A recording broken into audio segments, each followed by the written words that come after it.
الا كان بيسي بورطابل وحنا غادي نفترضوا انه بيسي بورطابل هنا، الا كان بيسي بورطابل كتكون الفونتيلاتور ولا لا فونتيلاسيون عندك انت في البيسي كدير الصداع، فهنا غيكون جوج الحويجات، ثلاثه الحويجات. المهم هاد جوج الحويجات هما الاولين خاصك دير. خاصك اول حاجه صديقي هو انك تمشي وتنظف هذاك الحاسوب ديالك عامر بالغبره. اللي خصنا نعرفوا ان الحواسيب كامله كيكونوا فيها شي شريطات، تلقاوهم في الجناب، كتلقاوهم لتحت. هذوك الشريطات راه ماشي مديورين ديكور، هذوك الشريطات راه هما باش كيتنفس البيسي، هي الرادياتور بحال الطوموبيل، هي باش كيتبرد البيسي.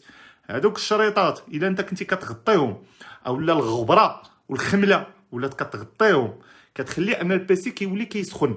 ملي كيولي البيسي كيسخن، كاينه واحد البياسه في البيسي كتسمى البيوس، كتحس بان البيسي بدا تيسخن. اش كدير؟ كتقول للفونتيلاتور اعطيه البرد، خاص يتبرد هذاك البروسيسور، عطينا البرد. فهي كتولي كتسمعها بالجهد. فهذا سبب. السبب الثاني اللي تيكون هو راه خصكم تعرفوا واحد القضيه بزاف المغاربه ما تيعرفوهاش. راه بيسي بورطابل ملي كتشريه، سواء المهم حنا نقولوا شريتيه جديد، ملي كتشري بيسي جديد هادي راه يمكن بزاف الناس ما دايرينهاش. راه كاينه واحد تيكون واحد الزبده، واحد المعجون كيكون فوق البروسيسور. هذاك المعجون اللي كيكون فوق البروسيسور، هذاك المعجون صديقي تتكون عنده واحد المده زمنيه ديال الاشتغال، يعني تكون عنده واحد العمر، بحال شريتي الحليب تيتاكسبيرا. هذاك عاده من 3 شهور حتى 6 شهور تيخصك تبدلو، من 3 شهور حتى 6 شهور. كاين اللي شرا بيسي 5 سنين هادي باقي يدير هذاك المعجون، ولا عنده تما السيراميك ما بقاش عنده المعجون، فهذاك المعجون خصو يتبدل. خويا بغيتي تفرج في واحد لا فيديو كنت درتها ديال تغيير المعجون الحراري، تفرج فيها وشوف كيفاش تهدا. ما لقيتي راسك ما غاديش ما قادرش تعرف لا هذاك البيسي كيتحلو ولا هذا، دير المعلم يبدل لك المعجون الحراري. هذاك المعجون الحراري هو اللي كيربط ما بين الرادياتور وما بين البروسيسور، كيربط بيناتهم. هذاك المعجون تيكون داير كي الزبده، الا بدا تينشف كيبدا يسخن البروسيسور. الا بدا تيسخن البروسيسور اولا البيسي الكفاءه ديالو كتقل، كتقول ما البيسي ولا ثقيل وانا ما عنديش الفيروسات، وانا بيسي ما فيه لا فيروسات لا والو، ثقيل. علاش ثقيل؟ راه من الاسباب من هذا. وانت اخويا غالبا غتقول لي راه عندي البيسي بدا تيثقل، لان البروسيسور كتولي الموارد ديالو كاملين خدامه. فالاكبر عدو ديال الالكترونيات هو الحراره بصفه عامه، فبالتالي خاصك تاكد من هاد النقطه هذه. كاينه واحد النقطه اخرى اللي تقدر ديرها، وهي غتقول لي يقدر بعض الناس يديروها ويلاحظوا المشكل ما تحلش. يعني غادي تمشي تنقي لي البيسي من الغبره من الخمله، تنقيه، وغادي تمشي تبدل لي المعجون الحراري، ومع ذلك الفونتيلاتور غتولي كتسمع الصوت ديالها. اذا هنا انتقلتي لواحد المرحله اخرى، هي فرضيه ديال انه البيسي ديالك قادر على تشغيل هذاك النظام التشغيل، يعني ايزي، يعني مسموح انه يخدم هذاك النظام التشغيل. اذا الاشكال اللي غيكون عندك هو في الفونتيلاتور في حد ذاتها. الفونتيلاتور اخواني الكرام، هذيك الفونتيلاتور اللي كتكون عندك في البيسي، راه هذوك الدورات اللي كدير تيكونوا دورات اللي هما محسوبه. يعني هذيك الدوره اللي تدير واحد العدد ديال الدورات في الثانيه، واحد العدد ديال الدورات في الدقيقه.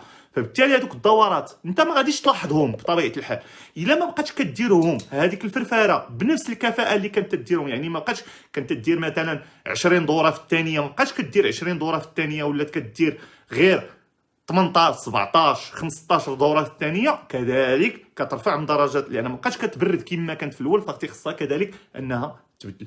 فنتمنى انني غطيت شويه الموضوع من كل الجوانب اخي سعيد. سي امين تبارك الله عليك، الله يحفظك السي امين، الله يحفظك السي امين.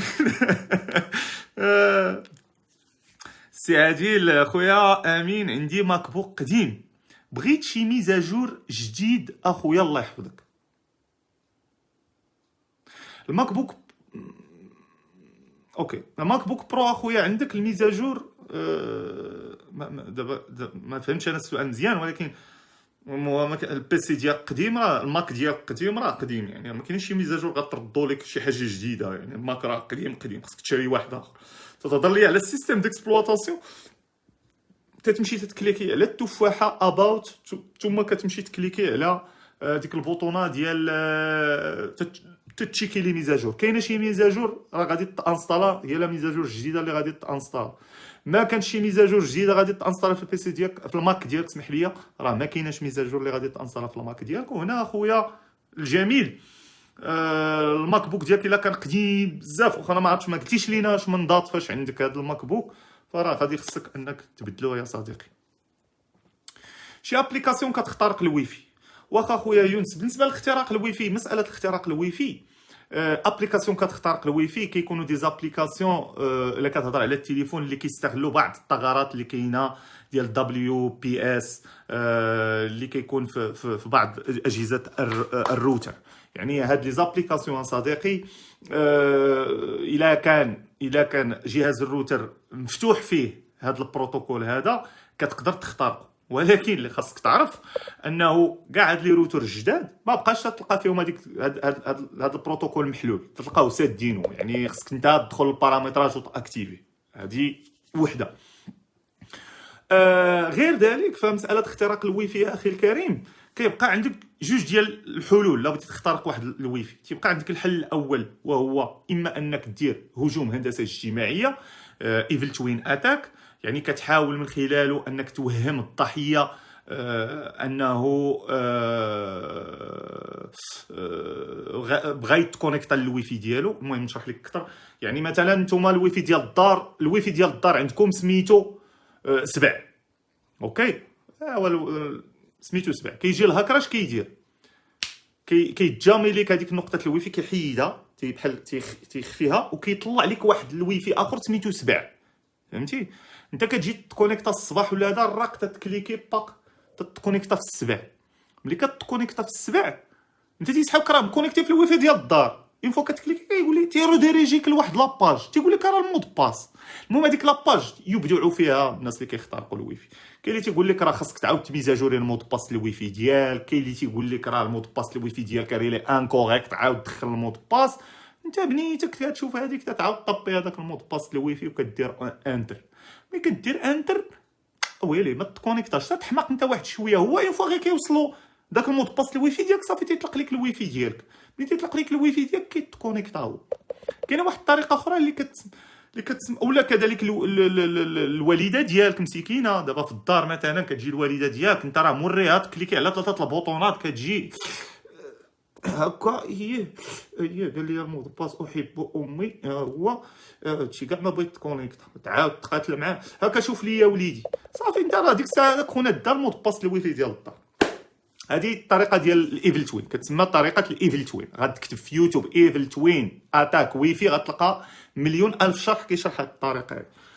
كاينه الهاند شيك شويه صعيبه. الهاند شيك ما كيزعموش عليها بزاف الناس لانها شويه صعيبه، لانه خاصك تكسر بحال قلتي خصو يكراكي داك المود باس. باش يكراكي هذاك المود باس كيبقى هنا كل واحد على حساب الكونفيغوراسيون ديال البيسي ديالو. عندك شي كونفيغوراسيون مفرقعه دي كارت غرافيك ساويين تتولي تتكراكي المود باس كيلعب. ما تتكونش عندك راه تتولي تتقاتل. خاصك شي مود باس يكون ساهل باش انك تكراكيه، ولا شي داتابيز الهاند شيك طاحتي مع هذا باش تكراكي. المهم تتبقى المساله هكا. ولكن اللي نقول لك اخي الكريم بزاف الناس ما كيمشيوش في الهاند شيك، كيمشيو في هذه الطريقه اللي شرحت لك صديقي.